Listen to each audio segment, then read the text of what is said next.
Hello everyone, स्वागत है आप सभी का एक नए वीडियो में। काफ़ी दिन के बाद एक नया वीडियो मैं लेकर के आ रहा हूँ इस चैनल पर, राइट। तो चलिए देखते हैं आज की जो वीडियो है, ये है कंजंक्शन से रिलेटेड। कंजंक्शन की पूरी थ्योरी देखेंगे, इसके बाद इसकी प्रैक्टिस करेंगे। तो कंजंक्शन की थ्योरी में देखो ज़्यादा कुछ होता नहीं है, मेन रहता है इसकी प्रैक्टिस करने का। और प्रैक्टिस करके आपको समझ में आ जाता है कि क्वेश्चन कहाँ से किस तरह के बनते हैं यहाँ से, राइट। चलो देखो, कंजंक्शन पढ़ने के पहले एक स्टेप वाइज तरीके से हम वहां तक पहुंचेंगे। तो उससे पहले हम देखेंगे सबसे पहले क्लॉज क्या होता है। अच्छा, क्लॉज का क्वेश्चन क्यों आता है, ये सवाल ही क्यों आता है, क्लॉज क्या होता है। अगर एक सेंटेंस ये देख रहे हो आप, लिखा हुआ है आई अप्रिसिएट दैट यू विजिटेड अस। यहां पर देखो जो दैट है ना, दैट यही आपका कंजंक्शन है।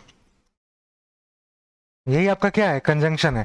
कंजंक्शन का काम क्या होता है, कंजंक्शन ज्वाइन करता है, ऐड करता है, कनेक्ट करता है दो क्लॉजेस को। जैसे आई अप्रिसिएट और यू विजिटेड अस, ये दोनों क्लॉज हैं। मतलब क्लॉज क्या होता है, क्लॉज अपने आप में एक सेंटेंस जैसा ही रहता है, लेकिन ये कंप्लीट सेंस नहीं देता। जैसे अगर कह रहे हो आई अप्रिसिएट, तो ये कंप्लीट नहीं है, कुछ आगे बताना पड़ेगा किस चीज को अप्रिसिएट करते हो। आई नो, इसके बाद क्या क्या जानता हूं मैं, ये बताना पड़ेगा, राइट। लेकिन एक सेंटेंस कंप्लीट होता है ना। जैसे कहते हो I go to school to study, तो ये बात कंप्लीट है यहां पर। तो क्लॉज जो होता है ना, क्लॉज में सब्जेक्ट और वर्ब रहता है, सेंटेंस में भी अपना सब्जेक्ट और वर्ब रहता है। बस ये कंप्लीट मीनिंग देता है, ये कंप्लीट मीनिंग नहीं देता है। ये डिपेंड करता है किसी और क्लॉज पर या किसी और बात पर जो आगे ऐड होनी रहती है, वो कंप्लीट नहीं रहता, राइट। तो आई अप्रिसिएट ये क्लॉज है, यू विजिटेड अस ये भी एक क्लॉज है, दैट एक कंजंक्शन है जो इन दोनों को ऐड कर रहा है। सिंपल सी बात थी, क्लॉज और सेंटेंस के बारे में इतना सा बस जान लो। जैसे एक सेंटेंस लिखा गया, he wants to pass the exam so he works hard. यहाँ पर देखो सो ही वर्क्स हार्ड, और इसके पहले ये वाला जो लिखा गया है, ये दोनों क्लॉज हैं। क्यों, ही जो है एक सब्जेक्ट है, ये वर्ब हो गया। ऐसे ही सब्जेक्ट है और वर्क्स जो है ये वर्ब है इसके लिए, राइट। समझ में आ रहा है। और सो यहाँ पर क्या है, ये कंजंक्शन है। सो क्या है, कंजंक्शन है, ठीक है। चलो अब ज्यादा यहाँ पर नहीं समझाऊंगा मैं, बस इतना जान लो कि जो प्रीपोजिशन होते हैं ना, सॉरी जो कंजंक्शन होते हैं, सही कंजंक्शन सही जगह पर रखना होता है, गलत कंजंक्शन का यूज मत करना। जैसे he is poor, he is happy, ये पावर्टी और हैप्पीनेस ये दोनों कंट्राडिक्टरी चीजें हैं, तो इनको एंड से कंटिन्यू मत करना। अगर यहाँ पर आपने एंड लगा दिया तो गलत हो जाएगा। यहाँ पर कंट्राडिक्टरी सेंस देना है तो आपको ऐसा कंजंक्शन लगाना पड़ेगा जो कंट्राडिक्टरी सेंस देता हो, जो कि बट देगा, ठीक है। He is poor but happy, ठीक है, इस तरीके से चलते हैं। अब देखो जो सेंटेंस होता है तीन तरह का मिलेगा, एक तो सिंपल मिलेगा, एक कॉम्प्लेक्स मिलेगा, एक कंपाउंड मिलेगा। सिंपल में कोई दो क्लॉज की बात नहीं रहती, यहाँ एक ही क्लॉज रहेगा, क्लॉज नहीं रहता, पूरा पूरा एक सेंटेंस रहेगा जो कि कंप्लीट मीनिंग के साथ रहेगा, एक सब्जेक्ट और उसका एक वर्ब रहेगा। जैसे कह रहा है रीड दिस बुक, ये इंपरेटिव टाइप का सेंटेंस है, तो यू यहाँ पर एक छुपा हुआ एक तरीके से सब्जेक्ट है और इसका वर्ब क्या क्या है, रीड है ना। तो सब्जेक्ट हो गया, वर्ब हो गया, और बाकी अदर वर्ड्स जो भी हैं, कहने का मतलब एक कंप्लीट सेंस देता हुआ एक सेंटेंस आपके सामने है। कॉम्प्लेक्स सेंटेंस की बात करें तो कॉम्प्लेक्स सेंटेंस और कंपाउंड सेंटेंस कंजंक्शन के थ्रू दो या दो से ज्यादा क्लॉजेस को जोड़ करके बनाए जाते हैं। अब कॉम्प्लेक्स सेंटेंस कब होता है, कब कंपाउंड होता है। कॉम्प्लेक्स सेंटेंस तब होता है जब स्पेशल कुछ विशेष होते हैं जो कंजंक्शन उनसे मिल करके, मतलब उनसे जुड़ करके दो क्लॉज एक सेंटेंस बना रहे होते हैं, तो कॉम्प्लेक्स रहता है। और कुछ ऐसे कंजंक्शन होते हैं स्पेशल, ठीक है, जो कोऑर्डिनेट जो कंपाउंड सेंटेंस का फॉर्मेशन करते हैं। तो ऐसे कंजंक्शन जो कंपाउंड सेंटेंस में आएंगे, इनको कहोगे कोऑर्डिनेट कंजंक्शन, कोऑर्डिनेट। और जो कॉम्प्लेक्स सेंटेंस में आएंगे इनको कहोगे सबऑर्डिनेट कंजंक्शन, ठीक है। ज्यादा डीप में नहीं जाएंगे, बस अभी मैं आपको इतना समझा रहा हूं, इतना समझ लो, ठीक है। कोऑर्डिनेट कंजंक्शन और सबऑर्डिनेट कंजंक्शन, जिनसे आपका कोई वास्ता नहीं है, कोई नहीं पूछ रहा आपसे कि सबऑर्डिनेट कंजंक्शन है या कोऑर्डिनेट कंजंक्शन है, इतना समझ गए, कंजंक्शन है। कंजंक्शन दो क्लॉजेस को ऐड करता है, बस। जैसे यहां पर लिखा है ही टुक ब्राइब ही वाज डिसमिस्ड, अब यहां पर सही कंजंक्शन क्या आ सकता है, सो ही वाज डिसमिस्ड, है ना। उसने ब्राइब लिया, घूस लिया, इसलिए वो डिसमिस कर दिया गया। ही टुक ब्राइब देयरफॉर, देयरफॉर भी यहां पर हो सकता है ना, इसलिए वो डिसमिस कर दिया गया। ही क्राइड ही वेप्ट, तो ही क्राइड एंड वेप्ट, इस तरीके से आपने लगा लिया, राइट। तो समझ में आ रहा है कि कंजंक्शन का यूज उनकी मीनिंग के अकॉर्डिंगली वहां पर रखना होता है उस कॉन्टेक्स्ट में। सबऑर्डिनेट कंजंक्शन कौन कौन से होते हैं, ये पीडीएफ मैं आपको अभी दे दूंगा अपने Telegram channel English by Dipesh Pandey पर, लिंक में आपको मिल जाएगा डिस्क्रिप्शन में, जाकर के वहां से ज्वाइन कर लेना उस टेलीग्राम चैनल को, वहां पीडीएफ मिल जाएगा। देख लेना, कुछ कंजंक्शन है जिनको सबऑर्डिनेट कैटेगरी में रखते हैं, कौन कौन से होते हैं, टाइम बताने के लिए, रीजन बताने के लिए, पर्पस बताने के लिए, कॉन्सिक्वेंस या रिजल्ट बताने के लिए, कंडीशन बताने के लिए, कंपैरिजन बताने के लिए, अलग अलग ये कंजंक्शन है। जनरली इनको आप जानते हो, लेकिन एक बार देख लो, ठीक है। फिर अब बात करते हैं कोऑर्डिनेट कंजंक्शन क्या होता है। कोऑर्डिनेट कंजंक्शन में मेन मेन कौन सा होता है, जहां पर और होता है, जैसे और खुद हो गया, आइदर और हो गया, नाइदर नॉर हो गया, नॉर हो गया, ठीक है। इसके अलावा एंड हो गया, बट हो गया, एज वेल एज हो गया, ये सभी क्या है, कोऑर्डिनेटिंग कंजंक्शन है। एक बार इनको भी देख लेना, इनकी लिस्ट, बस जानते रहो कि ये कंजंक्शन है, बाकी कोऑर्डिनेटिंग है, सबऑर्डिनेटिंग है, उतना मतलब नहीं है। आई होप ये जानते हो आप, तो ज्यादा टाइम यहाँ पर वेस्ट नहीं करेंगे। चलो फिर बात करते हैं, अब मेन जहां पर टाइम देना है वो देख लो। टाइम यहां पर आपको देना है। कंजंक्शन में जो क्वेश्चन बनता है वो यहां से बनता है, जो पेयर होते हैं ना, इंपॉर्टेंट पेयर्स हैं ये, यहां पर पेयर में कुछ ना कुछ एरर दिया रहता है, इस पेयर को गलत कर देता है। आल्दो और दो, ये दोनों ऐसे हैं, ये अपने जिस क्लॉज में रहते हैं, सेकंड क्लॉज से पहले ये या तो सिर्फ कॉमा लेते हैं या तो येट लेते हैं, या ऐसा भी हो सकता है कॉमा और येट दोनों ले, राइट। आल्दो और दो, और इनका मतलब क्या होता है, यद्यपि। और स्कार्सली, बेयरली, रेयरली, हार्डली, इनके बाद में पेयर क्या बनता है, वेन आता है। कुछ और अगर रहेगा तो गलत है, वेन आता है। नो सूनर अपने साथ देन लेता है। एज एज होता है, या फिर सो एज रहता है ना। लेस्ट इसके साथ शुड लगता है हमेशा, अगर लेस्ट है तो शुड जरूर रहेगा। अदर या रादर ना, अदर देन होता है, रादर देन होता है। एक्सेप्ट के साथ बट आता है, सच के साथ दैट आता है। बोथ एंड आता है, not only but also, whether और एल्स बट द रीजन, इसके साथ वाई आता है, अगर दैट लगा देगा तो ये गलत है, ठीक है। डाउट के साथ में इफ या वेदर आता है, लेकिन अगर नेगेटिव में कह रहा है नो डाउट या नॉट डाउटफुल, तो इनके साथ दैट लगाना, इफ या वेदर मत लगाना, ध्यान रखना। द सेम के साथ एज और दैट दोनों आता है, सच के साथ एज दैट दोनों आता है, लेकिन बात यह है कहां पर सच के साथ एज आता है, कहां पर दैट आता है, ये आगे एग्जाम्पल है, वहां से मैं अच्छे से समझा दूंगा। नो चॉइस अगर कह रहा है तो इसके साथ बट लगाना, लेकिन नो अदर चॉइस अगर कहेगा तो नो अदर वाली बात आ गई। नो अदर के साथ क्या लगता है, अभी मैंने बताया ना, देन लगता है। नो अदर के साथ क्या लगता है, देन लगता है। कहाँ है ये, अदर के साथ देन लगता है, तो चाहे नो अदर हो चाहे अदर हो, देन लगता है, राइट। फिर बात करते हैं रॉन्ग पेयर्स, जो जनरली आपको मिल जाते हैं सेंटेंस में, जो दिया रहता है। क्या करता है, इफ या व्हेन के साथ में देन लगा देता है, कहता है when he comes we will, then we will go for shopping, ठीक है, ऐसे कह रहा है। तो व्हेन के साथ में कभी देन मत लगा देना, या इफ के साथ देन मत लगा देना, देन, ठीक है। सिंस, एज, बिकॉज, ठीक है, इनका मतलब क्या होता है, इनका मतलब होता है क्योंकि, है ना, क्योंकि का सेंस देते हैं, क्योंकि ये ऐसा है इसलिए ऐसा होगा, तो इसलिए उसमें छुपा रहता है। सो या देयरफॉर लगाने की जरूरत नहीं होती। अगर कह रहे हो since he is intelligent therefore he has got admission in that college, तो देयरफॉर या सो अगर आगे लगा दोगे ना, सिंस ही इज इंटेलिजेंट, उसके बाद सो या देयरफॉर लगा दोगे ना तो गलत हो जाएगा। सो ही हैज गॉट, सो या देयरफॉर मत लगाओ, डायरेक्टली लिखो since he is intelligent he has got admission in that college, right. तो सो या देयरफॉर सेकंड वाले पार्ट में लगाने की जरूरत नहीं है। स्कार्सली के साथ देन लगाता है, जो कि गलत है, इसके साथ व्हेन आता है। और नो सूनर के साथ व्हेन लगा देता है, जो कि गलत है, इसके साथ देन आता है, ठीक है, इंटरचेंजेबली, ये गलत लिखा है। द सेम के साथ में क्या आता है, द सेम के साथ में दैट आता है। तो हु या विच अगर कर दिया है, this is the same player who had performed very well in the IPL, ऐसा अगर लिख रहा है तो वो गलत है। This is the same player that had performed very well in the, ठीक है, ऐसे करोगे, समझ में आया। तो द सेम के साथ में दैट आएगा, हु या विच लगाना गलत है, right. This is the same book which was written by, ये गलत है। This is the same book that was written by, ठीक है। अदर के साथ देन आता है, बट लगाना गलत है। एल्स के साथ बट आता है, देन लगाना गलत है। द रीजन के साथ में वाई आता है, ठीक है, दैट लगाना गलत है। नाइदर के साथ और नॉर आता है, और आइदर के साथ में ये आइदर है, ठीक है, आइदर के साथ में और आता है, और नाइदर के साथ में नॉर आता है, राइट। तो जनरली ये पेयर गलत रहते हैं। कंपाउंड कंजंक्शन, जो एक से ज्यादा वर्ड से मिलकर के बने हुए कंजंक्शन है, इनको देख लो। इन ऑर्डर दैट रहता है, प्रोवाइडेड दैट होता है, एज दो होता है, एज वेल एज होता है, एज सुन एज इफ, ज्यादा नहीं समझना, बस ये जान लो, ये भी क्या है, कंजंक्शन है।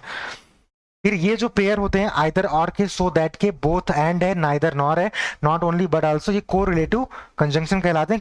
को रिलेटिव मतलब क्या होते हैं, ये को रिलेट करते हैं, दो वर्ड्स को एक साथ रिलेट करते हैं, एक साथ जोड़ते हैं। तो दोनों वर्ड्स में से एक वर्ड आइदर के बाद आएगा, एक वर्ड और के बाद आएगा, तो ये ध्यान देना है, ये जो दोनों वर्ड आएंगे ये दोनों सेम पार्ट्स ऑफ स्पीच में रहेंगे। अगर ये ऑब्जेक्टिव केस है तो ये भी ऑब्जेक्टिव केस रहेगा, ये सब्जेक्टिव है तो ये भी सब्जेक्टिव केस में रहेगा। ठीक है, तो दोनों सिमिलर टाइप के वर्ड रहेंगे, जो आइदर के बाद आएगा और जो और के बाद आएगा। बात समझ में आई? इसी तरीके से बोथ है, एंड है, नाइदर है, नॉर है, नॉट ओनली है बट आल्सो है, राइट। तो इनका सही जगह पर यूज करना बहुत जरूरी है। जैसे अब देखो ये एग्जांपल देखो, ये समझो, लिखा गया है he neither agreed to my proposal nor to his. यहां पर देखो नॉर के बाद में क्या आया हुआ, टू हिज। ठीक है, तो टू माई जो है ना, इसके पहले आना चाहिए नाइदर। नाइदर नॉर ये पेयर है, तो नॉर जैसे वन आया हुआ है ऐसे ही नाइदर आना चाहिए। तो he agreed neither to my, यहां पर एग्रीड के बाद में लगाओ neither, neither to my proposal nor to his. ठीक है, तो नाइदर को यहां से हटाओ, नाइदर को एग्रीड के बाद रखो यहां पर। ओके, चलो ये वाला देखो, इसका क्या क्या सोल्यूशन है।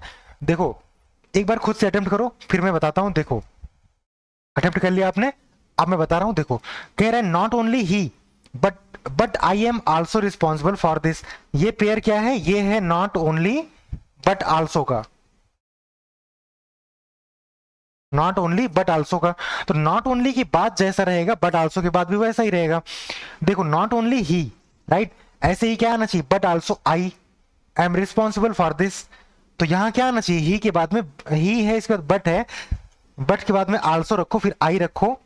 ठीक है, उसके बाद एम रख दो, मतलब आल्सो को उठा करके कहां रख दो, बट के बाद में। तो not only he but also I. ठीक है, तो नॉट ओनली के बाद में ही जुड़ा और बट आल्सो के बाद में आई जुड़ा, राइट। ये सही पेयर है। फिर यहां पर देखो, चलो अब ये स्टार्ट होते हैं, करेक्ट द फॉलोइंग सेंटेंसेस। ये 25 क्वेश्चन का एक पूरा आपके प्रैक्टिस के लिए मैंने ले रखा है। 25 क्वेश्चन बहुत इंपॉर्टेंट क्वेश्चन है, इनको करो और कर करके देखो क्या इनको कर पा रहे हो नहीं कर पा रहे हो। ठीक है, मैं आपको सोल्यूशन बताता चलूंगा। ठीक है, मैं 30 सेकंड के लिए रुकता हूं या 10-20 सेकंड के लिए रुकता हूं, इनको करो। ठीक है, आपको दिख गया, क्या दिख गया कि स्कार्सली जो है इसके साथ में ये पेयर जो है गलत है। स्कार्सली के साथ में व्हेन आता है, राइट। देन तो नो सूनर के साथ आता है ना, तो स्कार्सली, रेयरली, हार्डली, बेयरली, इनके साथ क्या आता है, व्हेन आता है। ये दिमाग में एकदम यहां पे क्या करना है, आपको सेट करना है। चलो फिर बात करते हैं, he is not honest not truthful. दो बातें हैं, निगेटिव में दोनों बातों को जोड़ा जा रहा है। दो बातों को निगेटिव में जोड़ने के लिए क्या करते हो आप, क्या करते हो, नाइदर नॉर का इस्तेमाल करते हो। निगेटिव है दोनों, तो बोथ एंड का इस्तेमाल करके गलत मत करना, नाइदर नॉर का इस्तेमाल करते हो। He is neither honest not truthful. ये क्लियर है, लिखने की जरूरत है क्या, he is neither honest not truthful. Is it clear? तो नाइदर नॉर ना, नाइदर के साथ जैसे जुड़ा हुआ है उसी तरीके से नॉर के साथ जुड़ा हुआ है। तो ये बात समझ में आ गई, दोनों नेगेटिव हैं तो बोथ हैंड से मत करना, नाइदर नॉर से करना। It is nothing else than a trick. अब देखो कंजंक्शन पार्ट में एरर है, क्या एरर है, एल्स बट लेता है, यहां पर एल्स के साथ देन लगाया, ये गलत है। अदर के साथ देन आता है, एल्स के साथ बट आता है। ठीक है, no sooner had I reached office when. अब बताओ मुझे फिर से, ये एरर दिख रहा है ना, क्या एरर दिखा आपको, नो सूनर, इसके साथ पेयर क्या आता है, देन आता है। यहां पर क्या क्या लिख रखा है, व्हेन लिख रखा है, तो ये गलत है, नो सूनर देन। ठीक है, ये करना। He will return on either Saturday और मंडे। ये अच्छा क्वेश्चन है, बताओ ये क्या आप कर पा रहे हो नहीं कर पा रहे, इसमें कुछ एरर है या नहीं है, बताइए। कुछ अच्छे क्वेश्चंस मैंने ले रखे हैं, तो हल्के में मत लेना ऐसे ही। ठीक है, इसको अटेम्प्ट करो, एक सेकंड के लिए मैं आता हूं, आप लोग अटेम्प्ट करो।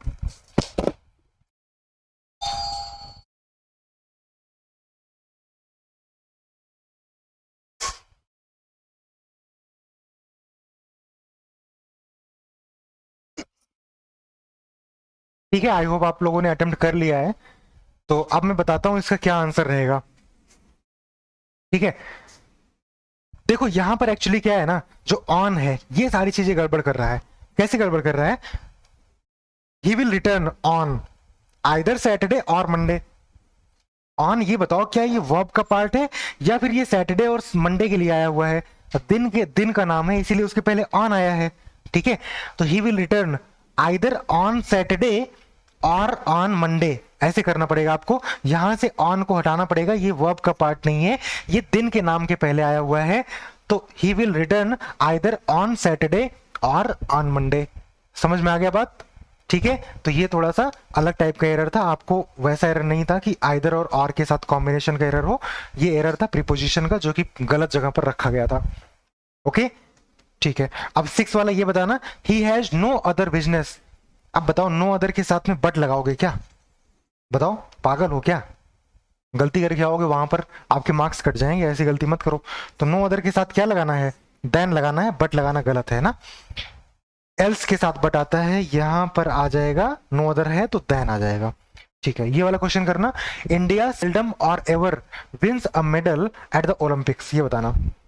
देखो यहां पर सेल्डम और एवर लिखा गया है, सेल्डम के साथ में और आता है या तो इफ आता है। अगर और आता है तो ये नेवर लेता है, और अगर इफ आता है तो एवर लेता है। कैसे याद रखना है?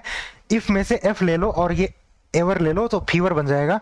तो फीवर कॉम्बिनेशन याद रखना, फीवर कॉम्बिनेशन अगर नहीं बन रहा है तो गलत है। तो सेल्डम और नेवर होता है, या तो सेल्डम इफ एवर होता है। तो यहां पर चाहे और को इफ कर दो या फिर और रहने दो, तो इसको एवर को नेवर कर दो तो सही हो जाएगा। यहां पर ये एरर था।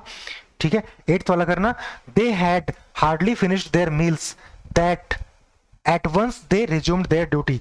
यहां पर देखना, हार्डली है ना, हार्डली सिंस हार्डली हो गया, रेयरली हो गया, बेयरली हो गया, स्कार्सली हो गया। इनके साथ क्या लगता है? वेन आता है। कुछ और अगर है तो वो गलत है दूसरे पार्ट में। हार्डली के साथ में ये दैट लगाना गलत है, हार्डली के साथ में लगना चाहिए वेन। ठीक है, तो दैट लगाना वहां पर गलत है। I don't know whether Ramakant is equally good as Vijay. बताओ,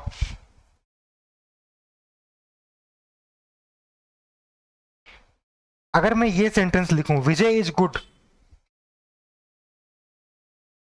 रमाकांत इज इक्वली गुड, पता है इस इक्वली के लिए हम क्या यूज कर सकते हैं? हम लिख सकते हैं Ramakant is as good as Vijay. ठीक है, तो रमाकांत उतना ही अच्छा है जितना विजय। तो एज एज का यूज करते हो आप, इक्वली एज का नहीं करते। यहां पर एज कर देते हो तो वही मतलब निकल जाता है। तो एज एज यहां पर आना है, इक्वली गलत है। ठीक है, ये वाला करना 10th वाला, I have not only looked after my children but also my sisters ना। तो नॉट ओनली और बट आल्सो दो चीजें हैं। तो बट आल्सो के बाद में माई सिस्टर है, अपने बहनों का ख्याल हमने रखा है। तो इसके अलावा नॉट ओनली माई चिल्ड्रन आएगा। तो नॉट ओनली को उठा करके कहां शिफ्ट करना पड़ेगा आपको? माई चिल्ड्रन से पहले। I have looked after not only my children, ना केवल इनका बल्कि इनका भी। ठीक है, तो इन जिन दोनों के लिए आ रहा है ये, उन्हीं दोनों के साथ में दोनों पेयर आएंगे। नॉट ओनली एक के साथ आ गया और बट आल्सो दूसरे वाले पेयर के साथ आ गया। Right, both he and as well as I footed the bill. पता है, बोथ एंड होता है, बोथ एंड होता है। राइट, अदरवाइज ऐसे कर सकते थे, he as well as I footed the bill. ठीक है, ऐसे भी सही था। अदरवाइज बोथ लगा रहे तो बोथ के साथ एंड लगाना है। यहाँ एज वेल एज क्या है? ये रिडंडेंट है, फालतू में लगा दिया गया, ये हटा दो, सेंटेंस सही हो जाएगा। Both he and I footed the bill.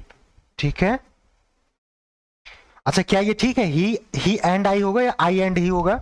ये बात कैसे चेक कर सकते हो? 2 3 1 से तो पहले थर्ड पर्सन तब फर्स्ट पर्सन आना चाहिए। तो थर्ड पर्सन ही, उसके बाद फर्स्ट पर्सन आई, मतलब वो ठीक है। 12th ये वाला करना, ही हैज नो चॉइस।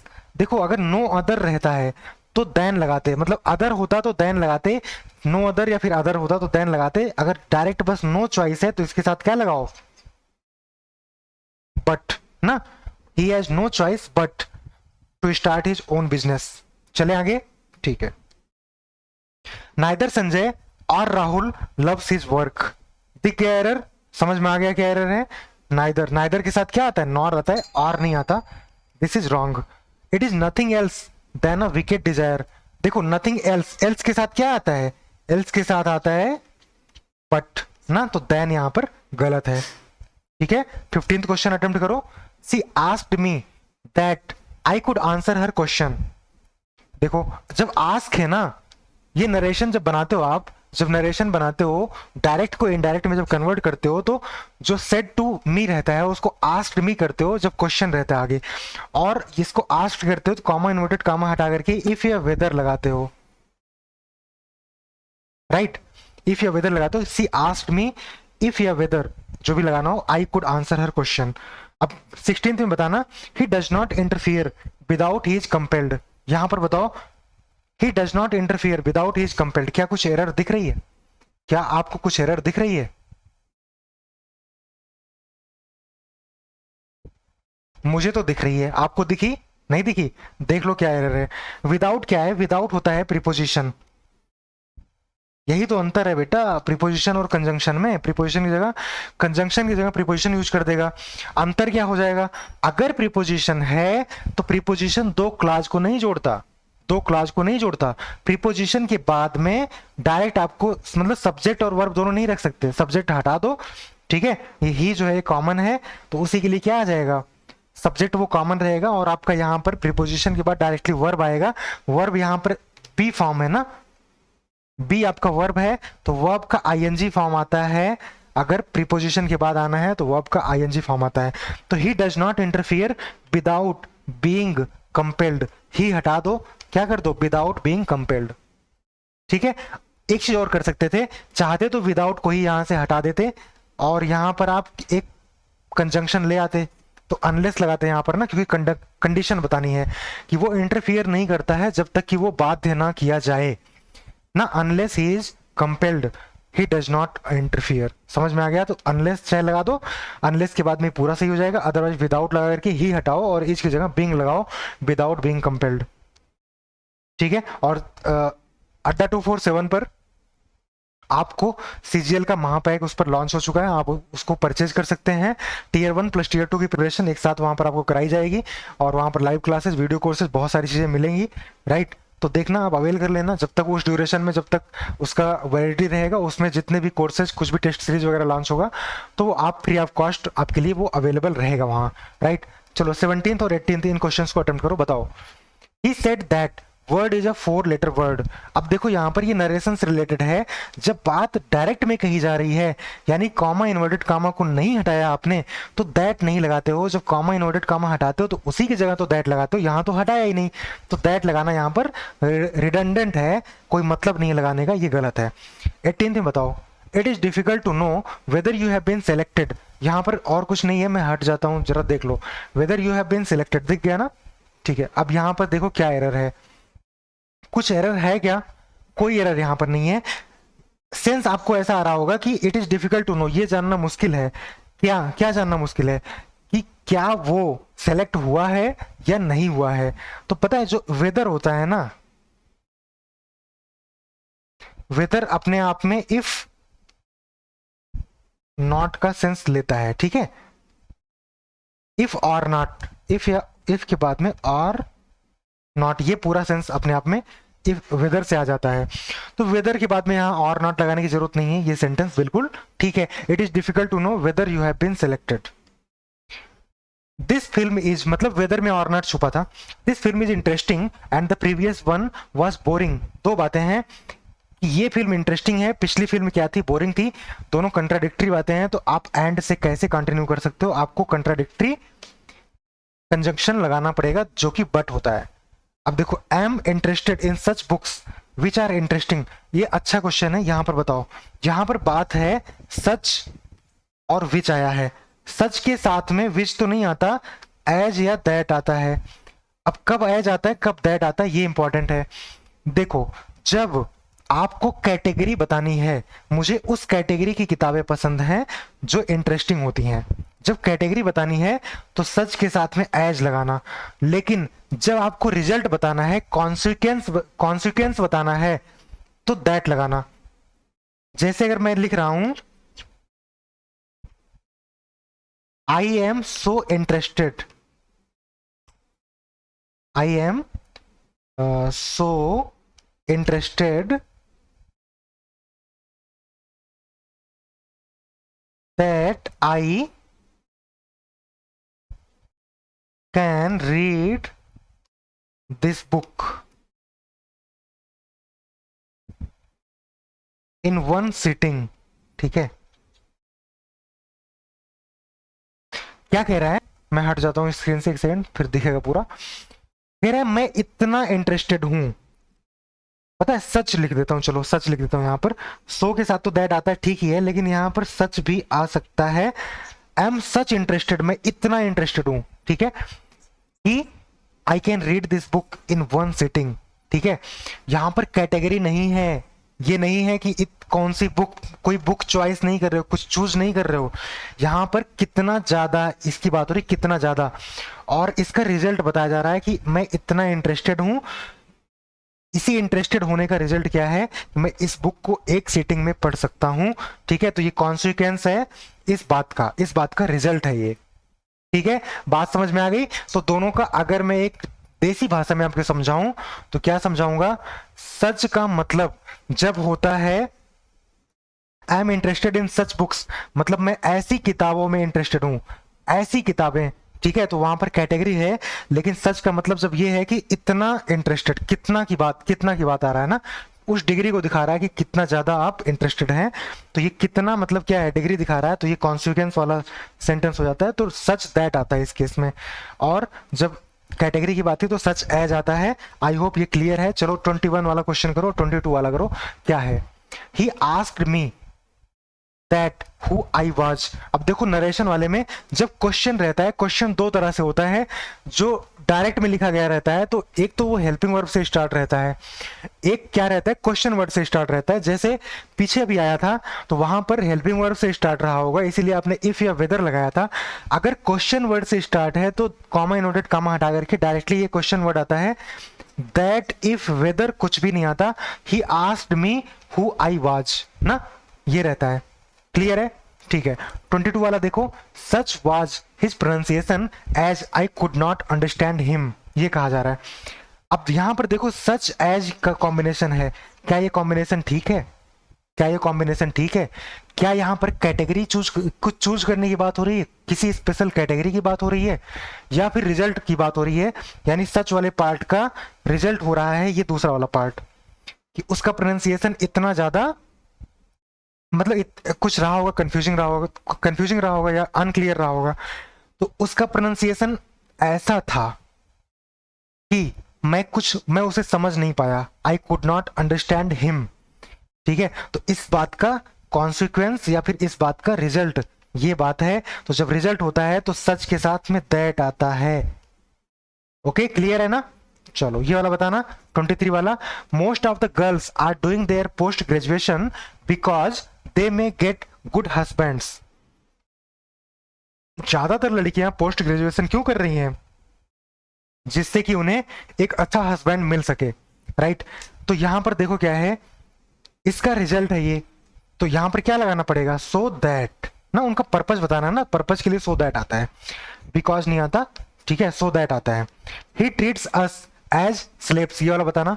अच्छा ये समझ में आ गया ना, most of the girls are doing their post graduation so that they may get good husbands, ठीक है।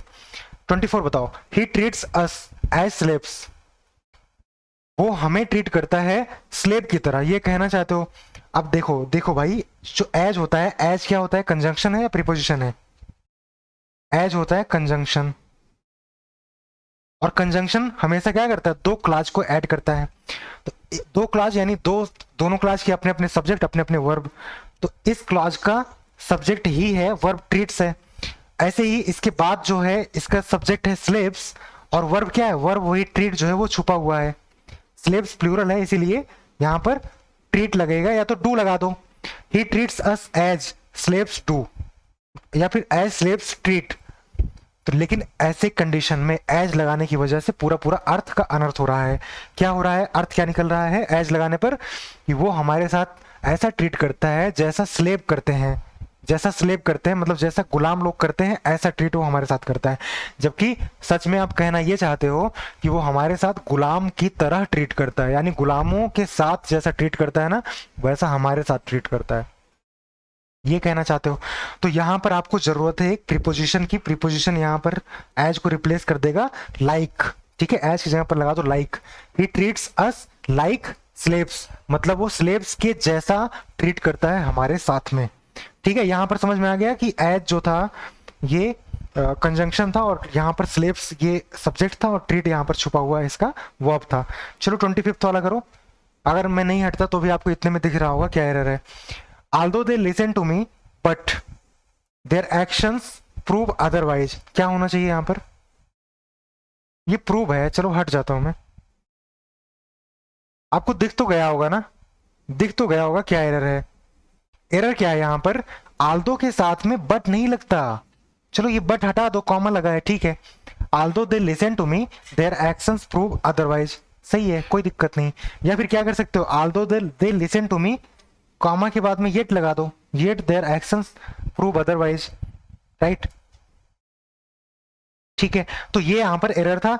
25 क्वेश्चंस में से आपने कितने सही किए हैं कमेंट सेक्शन में जरूर बताइए। और थैंक यू आप लोगों को यहाँ तक वीडियो को देखने के लिए। वीडियो को लाइक कर देना और जो टॉपिक आपका वीक हो, जो आपको पढ़ना हो, बताना मुझे, राइट। और मैं कोशिश करूंगा एग्जाम से पहले उसको क्लियर करने की। तो अभी मैं आपको पीडीएफ दे दूंगा, Telegram channel English by Dipesh Pandey, उसको ज्वाइन कर लेना। तो पीडीएफ में ये सारी लिस्ट जो है आपको वहां पर मिल जाएंगी, जो मैंने पीछे लिस्ट बताई थी ना, पूरा पूरा एक लिस्ट बना रखा है मैंने आपके लिए। कंजंक्शन का जो पेयर है, ये सभी पेयर बहुत इंपॉर्टेंट है जिनको याद रखना है। और जो पेयर गलत देता है इनको देख लेना कौन सा क्या गलत देता है, इससे आपका ध्यान तुरंत वहां पर जाएगा जहां पर एरर देता है। ओके, क्लियर है सब, बढ़िया। चले, चलो मिलते हैं नेक्स्ट वीडियो में। थैंक यू आप लोगों को यहाँ तक वीडियो को देखने के लिए। वीडियो को लाइक कर दीजिए, चैनल को सब्सक्राइब कर लीजिए और ऐसे ही फॉलो करते रहिए। अगले क्लास में कुछ और आपके लिए यूजफुल कंटेंट लेकर के आऊँगा। Thank you.